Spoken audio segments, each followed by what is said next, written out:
રાજ્યમાં વરસાદને લઈને હવામાન વિભાગ દ્વારા આગાહી કરવામાં આવી છે। મુન્દ્રાથી લઈને મહેસાણા સુધી ચોમાસું પહોંચ્યું છે। આગામી 7 દિવસ રાજ્યમાં વરસાદની આગાહી કરવામાં આવી છે।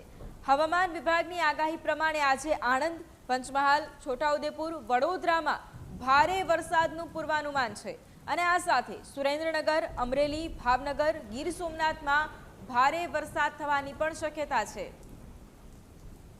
તો હવામાન વિભાગ દ્વારા આગામી 7 દિવસ વરસાદની આગાહી કરવામાં આવી છે। મુન્દ્રાથી લઈને મહેસાણા સુધી વરસાદની આગાહી કરવામાં આવી છે। આગામી 7 દિવસ રાજ્યમાં ભારેથી અતિભારે વરસાદ રહેવાની શક્યતા છે। હવામાન વિભાગની આગાહીને પ્રમાણે આજે આણંદ, પંચમહાલ, છોટાઉદેપુર, વડોદરા એટલે કે મધ્ય ગુજરાતમાં ભારે વરસાદનું પૂર્વાનુમાન છે। બીજી તરફ સૌરાષ્ટ્રમાં પણ ભારે વરસાદનું અનુમાન છે। સુરેન્દ્રનગર, અમરેલી, ભાવનગર અને ગીર સોમનાથમાં ભારે વરસાદ થવાની અહીંયા શક્યતા જોવા મળી રહી છે।